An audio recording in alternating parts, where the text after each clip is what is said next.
Welcome to the Real Film Nerds Harvest Horror Fest.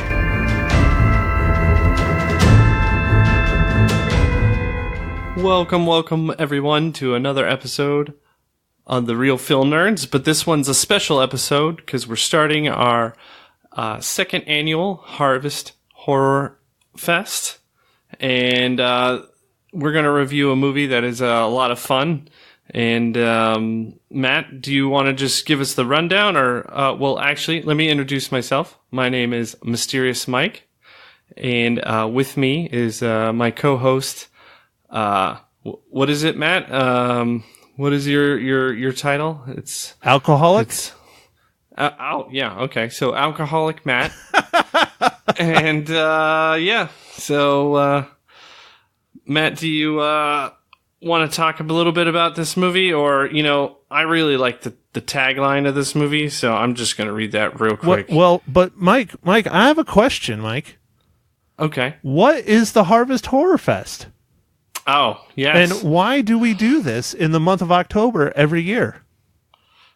You're right, Matt. I was skipping over all these things.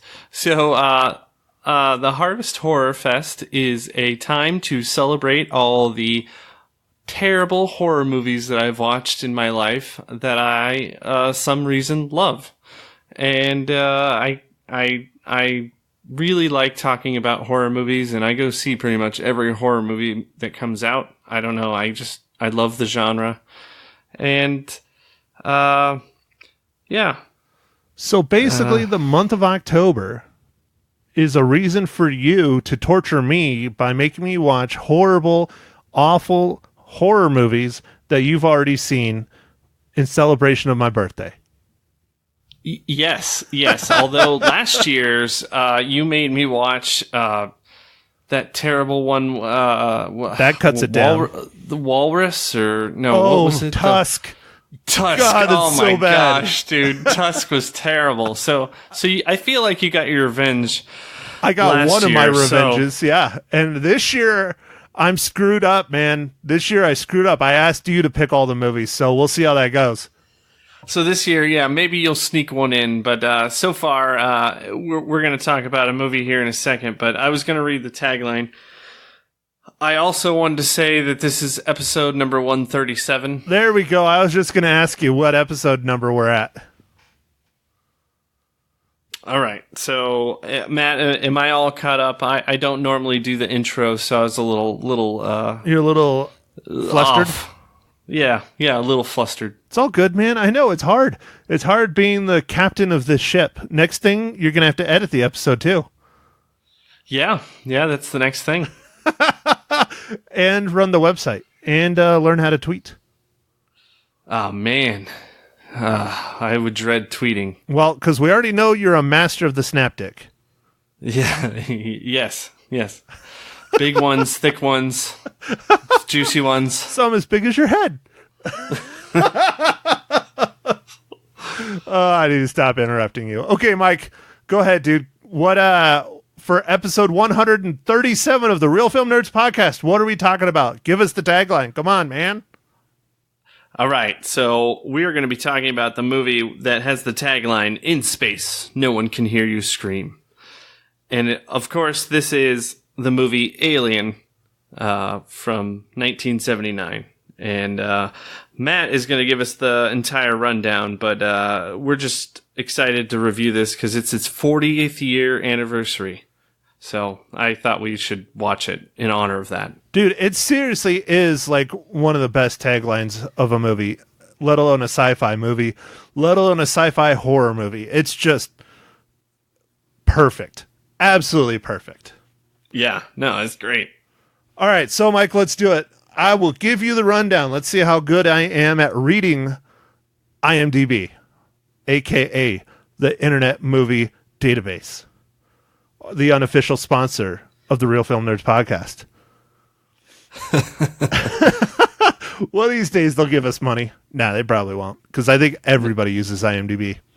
Yeah, I think so. All right, 1979's Alien was directed by the infamous Ridley Scott. Written by Dan O'Bannon and Ronald Shusett. It stars, in credits order, verified as complete. Yeah, now I'm really reading IMDb. Ha! Tom Skerritt, Sigourney Weaver, Veronica Cartwright, Harry Dean Stanton, John Hurt, Ian Holm, Yaphet Kotto, and Helen Horton. Let's go with the synopsis. Let me find one that's not super, super long. All right, here we go. This one will work. After a space merchant vessel perceives an unknown transmission as a distress call, its landing on the source moon finds one of the crew attacked by a mysterious life form, and they soon realize that its life cycle has merely begun. Yeah, that was good. Not bad? I'm okay? Yeah. I don't know if I can replace Mysterious Mike Talent, though, but I gave it my all. No, you pronounced everything just a little too clearly and cleanly. So, I'm really just terrible, So, okay, how about this? Sigourney Weaver. Better? Yeah, better. Getting better. All right. Tom Skerritt. I'll stop picking on you. All right. All right, Mike. So I know Alien and horror films and sci-fi are near and dear to both of our hearts. Probably yours a little bit more. I know you're a huge fan of aliens and horror. I'm more of a fan of sci-fi. So, Mike, go ahead. Lead us off on talking about Alien for the Harvest Horror Fest. Yeah, so it's hard for me to believe. I guess this is what happens when you get old, that it's like Alien, the 40-year anniversary. Come catch it in theaters on October 13th. And I'm like, oh, that's 40 years. I couldn't believe it. Dude, it just goes back to what I was talking about in Joker, that we're both just old as crap. Yeah, no, but I remember when I don't remember exactly what year I first saw it, but I remember when I saw it, it was so impactful. It was so good. And I think it was one of those marathons that was on TBS or whatever, so I got the, edited version. But you still get most of the stuff in this movie, because for the most part, this movie is not that violent. There are some aspects, but it's nothing like the movies that are after. Aliens, Alien 3, Alien Resurrection, Alien Covenant. So it was just awesome. And then when I think I rented the tape probably from our old favorite movie store, Hastings, for 49 cents, 7 days. Ah, those were the days. Dude, I miss Hastings so bad. So bad. I loved it when I moved to Prescott that we had one. Yeah. Those were the good days, but I think I rented it from Hastings at one point and watched it and was just blown away. It's such a good movie. It's fun because it is space, and space is neat and stuff, and they did a really good job on the set design of this movie. Because even now, just watching this this weekend, it's still really neat. Now, there are some things that are a little dated and maybe a little bit odd, as far as there's the room that they go talk to Mother. But other than that, man, I really like how they set up all the corridors and stuff. It seems like it is like a spaceship. That's what it would look like, There's just pipes and there's different things running around. Sometimes there's some off-gassing, and I don't know, it just... The way that it was shot, the cinematography was really good, and I love that they use that kind of Hitchcockian technique of not really showing the alien and just alluding to what happened, or having really, really quick snippets of it. Because I think the alien in this movie has a total of 4 minutes of screen time, and the movie's 2 hours. Well, but dude, that's what makes a really, really, really good horror movie, though, is letting your imagination run wild instead of showing the viewer everything. Yeah. So I thought it was fantastic. Even just watching it again, man. I don't know. What are your impressions, Matt, of watching this? How does it hold up to the latest movies. Just watching this, the couple days ago. Well, it is. It's dated. I mean, there's no arguing against that. It was shot in the 70s. You're going to hate me for this, Mike, but it's very reminiscent of the technology that they use in Star Wars. You know, the look and the feel and the lights and the buttons and stuff like that, especially the room with Mother.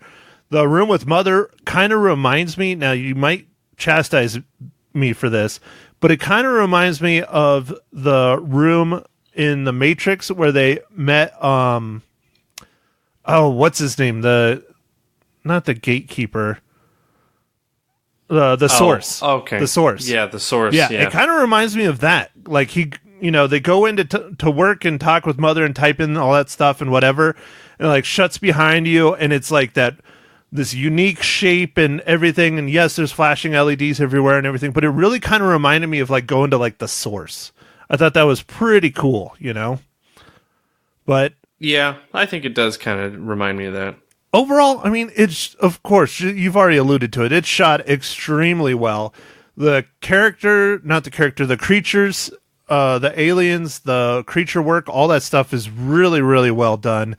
The spaceship outside shots, inside shots are great. It does look dated, but that's just, it's a 40-year-old movie. But I think it still holds up real well today. So, are you ready for me to get off topic, Mike?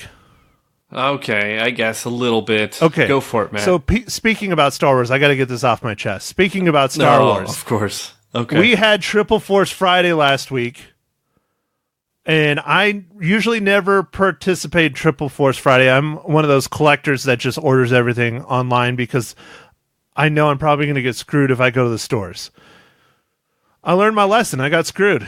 At midnight, after I watched our last movie, episode 136, the Joker, I went on Thursday night to the late show. I got out. It was close to about midnight, and I was like, oh, it's Triple Force Friday. I'm going to go check out the Walmarts. They'll probably have stuff. I went to all three of our Walmarts. Not one of them had any of the new Star Wars stuff. Not one. So I was like, oh, well. On my way to work the next morning, I went to Target, and they had stuff. So I was very happy. So I got some of the stuff I wanted. And then I was an idiot, and I thought Walmart was finally going to, step up. And so I went back to Walmart.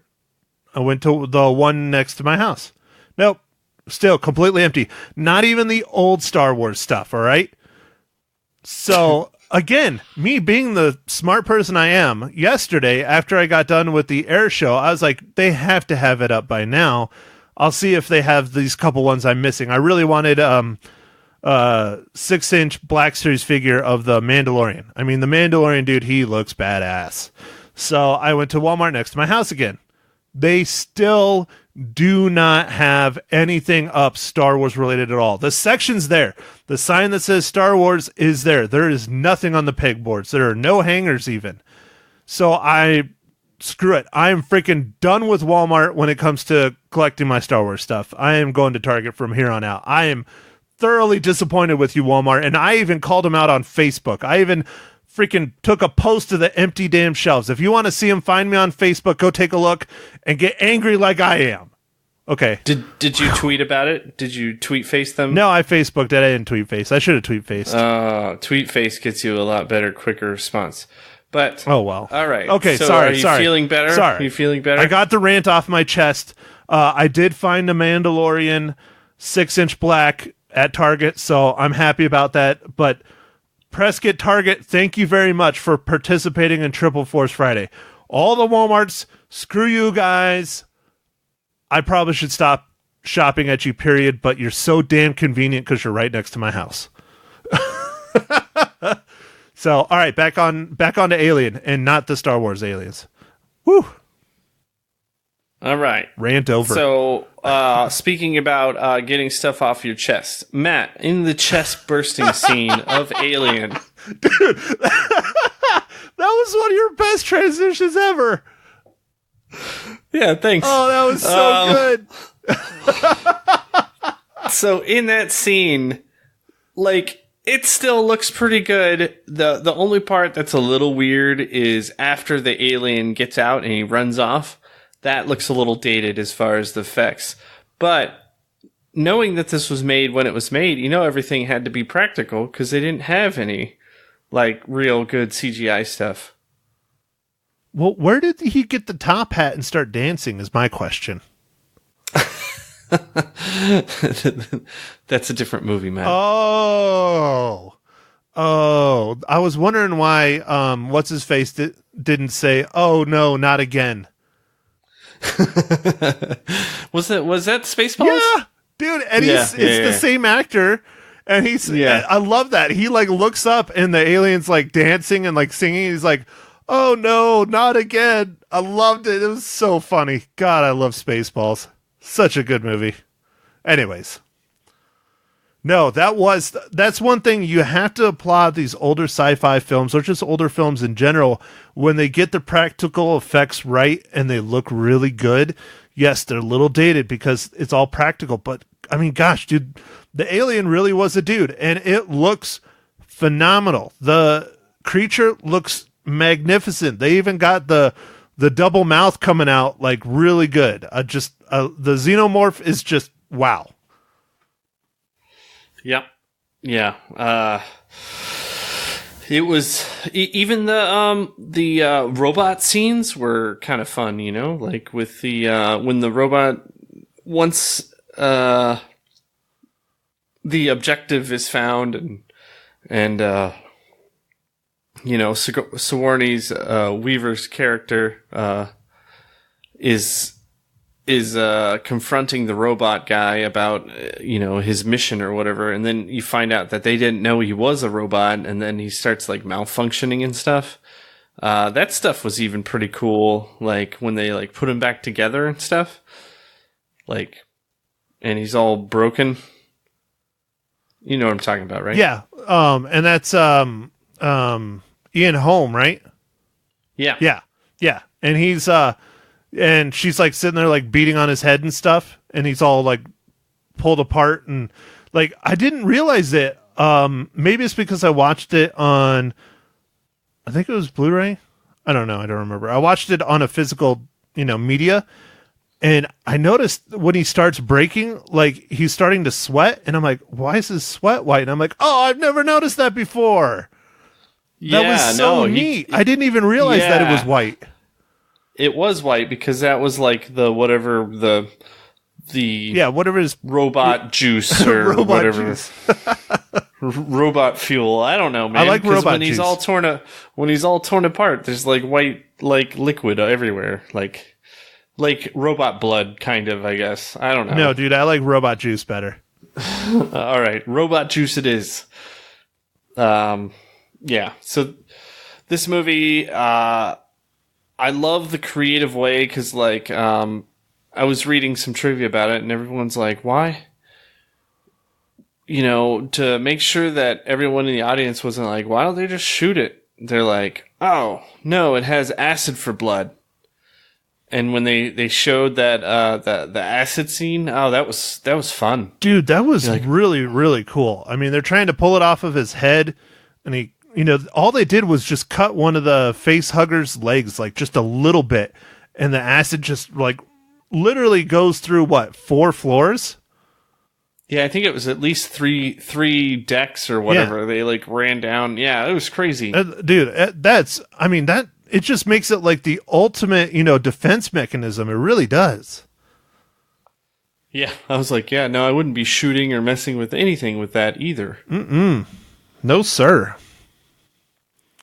So, all right, Mike, well, what do you think about the modern day films and how it relates to the original Alien? Prometheus and, was the other one Covenant? Yeah, Alien Covenant. Yeah. Do you think that's like another universe? Because I know you're a hardcore Alien fan. So do you feel like most hardcore fans that you got, like stabbed in the back, or? I just feel like, so it was really cool. There's all kinds of new visuals, and a lot of like the spaceships and stuff were really cool. The stuff that I didn't like was, it's just, there wasn't much of a good story. So with Prometheus, like, it seemed like it was going to be really cool, but nothing, I don't know. In my mind, what I guess I was expecting, maybe I built this up too much. I was just expecting something neater than what happened, and it was kind of weird. And then with Alien Covenant, I was like, oh, well, maybe they'll fix it now. And then it got even like, I don't know. They even had characters that seemed like they were the same characters from Alien. Like they had a woman in Alien Covenant who looked like Sigourney Weaver, kind of. I know, right? I'm like, well, come on, man. Yeah. Like, I don't know. That's the stuff I didn't like. So, all right. How's this? Since we're playing 20 questions. Out of all the Alien films ever produced, which one's your favorite? Oh, man. So, probably Aliens, which is directed by James Cameron.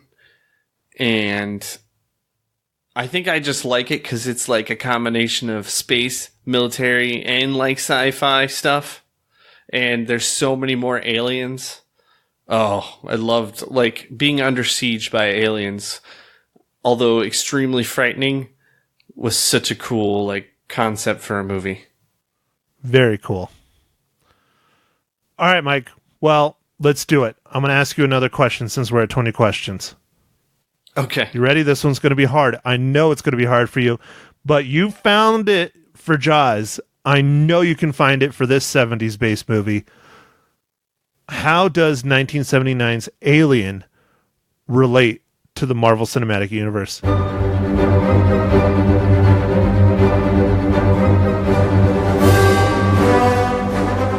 Oof. Man.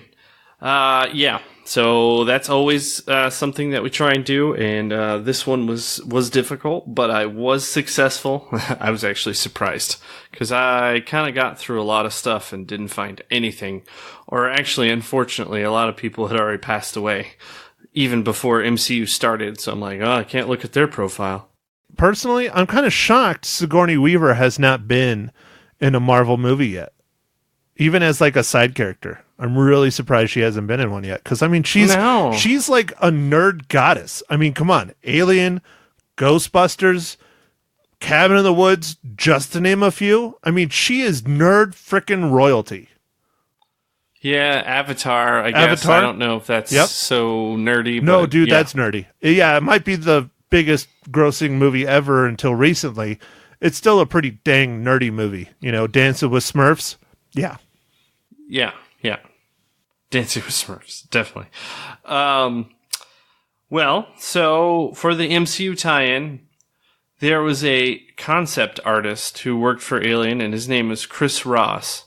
And he also worked on the Guardians of the Galaxy. Nice, dude. Nice. I'm shocked you found it. I really thought the streak was going to come to an end. Dude, I was a little worried. I mean, picking an older movie like that, I was worried, but I really wanted to do it for the 40-year anniversary. I mean, how cool is that? It's still pretty good. Like, yeah, it's dated, but man, it's still scary. It's still really just well done. Yeah. It's a great film. It really is. It really is. All right, so since we've already spoiled, most of it, I mean, it's a 40-year-old film. I hope you've seen it by now. If not, you need to go watch it because it's fun. It's cool. It's entertaining. It is fun and cool. And like Ridley Scott has given us quite a few good movies, and this is just one of them. But I mean, he's done Gladiator and I mean, all kinds of movies. He has a huge resume, but anyway, this was one of his earlier movies, and this one's awesome. So I got a question for you, Mike. Yes. He's no longer with us now. Do you think Harry Dean Stanton ever aged? Because that dude straight up looked the same in like every single movie I've ever seen him do. He's always looked the same. He's always looked kind of crotchety and bitter and old. Is that like the key to looking, one way your whole life is you just got to be bitter, crotchety? I don't know. You're right, though, man. He just always looks the same in everything he's in. So maybe we just only saw him from that moment where he looked like that? Yeah. Maybe he's just been like, 50 for like most of his life. Yeah, some people are born and they look, really young and they're like baby face. Maybe he was like 50 face. He's one of my favorites though in this movie. I mean, him and here I'm gonna pull up IMDb and I'll look at his name here. I think it's Yaphet Kotto. Yeah. They both play like the blue collar workers or the grunt work. They're the guys that got to fix the ship, and all they're concerned with is getting a bigger cut so that they're even with everyone else. I just love that. I love they're that. always asking for more money. They're like, is this going to pay us more? Yeah. They're like, oh, no, we don't need to go and, check on this distress call. Wait, do we get paid more? Is our cut bigger? So what about Sigourney Weaver in the days of her being a sex object? It's that sometimes it's kind of, I forgot about, how scantily clad she is at the end of this. Like, she's pretty much naked. Yeah, dude, it kind of caught me by surprise because I didn't remember that at all. Again, the last time I probably have seen this was probably high school. Well, then that's good, man. It gets you another fresh perspective of it. And I've never really ever thought of Sigourney Weaver as like a sex object ever, because growing up, this. I'm sure our listeners probably know this. I am a fairly big fan of Ghostbusters, not at the level of Star Wars, but when I was a kid, Ghostbusters was my thing. Like, I had the Ecto-1, I had everything. I dressed up as, straight up out of Stranger Things, man. I was Ghostbuster for Halloween multiple years. I loved Ghostbusters. And so I always saw Sigourney Weaver from Ghostbusters, never Aliens, never, and she was kind of a sex object back in Ghostbusters days, but I never thought of it like that because I was a kid. Now I'm much older and I'm like, oh, wow. Yeah, no, she, they're using her for eye candy for sure. It's a little like, I was like, I was even thinking while I was watching it, I was like, did she need to be naked? But at the same time, I'm a dude, so I'm like, yeah, of course. But well, I think, if I'm not mistaken, when she was taking off her clothes and getting down to her skivvies, she was going to climb inside the chamber thing for when they're going like long distances and they, Yeah, the like hypersleep right. stuff. Yeah, whatever it's called. Yeah, because in the, towards the beginning, they all come out of that and everyone's just in their chonies. Yes, that's true. And then all hell breaks loose. Yeah, but I mean, I guess they could have done it in a different way where she wasn't quite all the way ready or whatever. But yeah. It's true. Well, I guess she wasn't all the way ready this time, but. So, all right, Mike. Well, you want me to go first or do you want to go first? I went first the last time, Matt. Why don't we get your rating on it? Let's get a fresh take. Someone who hasn't seen it since they were in high school, which was like a few years ago. Yeah, like 2 or 3 years ago. Yeah. I'm trying to hit that millennial market. So I might be a little rougher than I should have been just because it has aged quite a bit. But it wasn't as bad. Maybe I'm just being mean. I don't know. But I did enjoy this film. I have, a set of the other ones and I need to catch up and watch them again. That's what I need to do, is just sit down and like power through all the Alien films because it's been so long. But I still enjoyed it. I still think it's a really good film. I just feel it's aged and I don't know. I'm probably being too harsh, but I give it 4 out of 5 reels. Nice, man. When you're harsh, I like how it's 4 reels. Well, this is like a pinnacle. This is a masterpiece kind of thing. I mean, it's 40 years old and we're still talking about it. We don't talk about 40-year-old movies that often. So there's a reason why we're talking about it. That's true. Yeah, no, that's true. So I kind of feel bad downgrading it because it didn't age as well as I hoped. I did that recently for, The Rock, if you remember.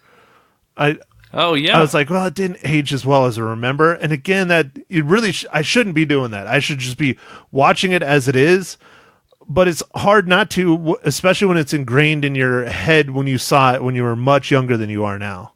2 or 3 years ago. So You're right. anyways, all right, Mike. Well, how many reels do you give Alien? So I'm going to give Alien 4.5 reels out of 5. It is really a well done movie, and it does show its age a little bit because it was made in the 70s. But the story is fantastic. The cinematography is great. It was just a good, well made horror movie, but it's also space. Like, I don't know, the space thing kind of gets to me because it's like that's even makes it creepier because you're kind of like you are alone. Like the tagline is perfect. No one can hear you scream in space. Like that's, I don't know whoever came up with that, but man, that was a good one. So Seriously, it's honestly one of the best taglines for a movie. I mean, it embodies this whole film. It really does. yeah, I was like, man, yeah. So I really like that. It has fire, it has all kinds of things. It's a fun, kind of crazy adventure, and I really liked it. Well, all right, Mike. You want to talk about what film we're seeing for next week? Our first one, not our Harvest Horror Fest one. We're keeping that to ourselves. Right.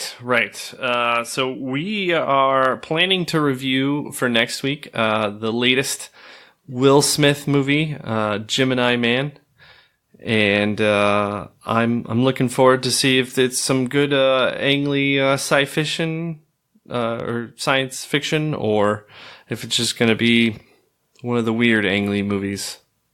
I am holding out hopes that Will Smith does a good job. And it's not as bad as that Netflix movie, Bright Star. Is that what it was, Bright Star? No, Bright. Just Bright, yeah. I like that movie. I like the premise of that movie. I don't know. Bright was pretty rough, dude. It was pretty rough. That's fine, man. We don't have to like everything. I like the premise. I like the story. I like the world building. Especially I like the world building. But I don't know, man. It was pretty rough. It was pretty gosh darn rough. Yeah, so like for Ang Lee, like the 2003 Hulk wasn't very good. But then he came back at us with Brokeback Mountain, which was great. Weird, sad, but great movie. And then, he did a couple other movies that I'm not going to talk about. And then he did Life of Pi, which was really good and just crazy visuals, awesome. And then he did this movie called Billy Lynn's Long Halftime Walk. I watched that, it was terrible. So, I think he's on, this should be a good one. It's the rotation of the good Ang Lee movie then. Yeah, it should be. Yeah, because it's like every other one kind of thing. Well, the plot of it is fascinating. Everybody loves a good Hitman movie. And it's interesting that it's a Hitman versus a younger clone of himself. Yeah, no, it seems like it should be cool. I guess it's just going to be how the story is, right, Matt? Like you always harp on. It's always the story. Yeah, the story is, one of the biggest factors of a film for me. The visuals might be great, the acting might be great, but if the story's shit, the movie's shit. I'm sorry. Yep, I agree. All right, Mike, well, you got anything else? No, Matt. I think you can take us out of here, and hopefully everyone enjoyed this first episode on the Harvest Horror Fest, and we have several more coming your way for October. So, thanks everybody for tuning in to another episode of the Real Film Nerds podcast. Make sure and like, subscribe, rate us on iTunes, tell your friends, or don't tell your friends. I don't know. We're trying to get word out there as always. So if you do us a favor, tell your friends, leave us a review on iTunes. That helps a lot. Or Apple Podcasts, I think is what they call it now. Yes. Going with that. Yes. I don't know. I'm not an Apple people. So do all that. Next week, Gemini Man. And if we can, we're going to continue the Harvest Horror Fest. I'm sure we can. We just might be a little more tired than usual. Thanks everybody for listening. And we will chat at you next week. Thank you for listening to The Real Film Nerds. Now, don't forget to follow us on Facebook, Twitter, and Instagram at Real Film Nerds. Now, go out and catch a movie.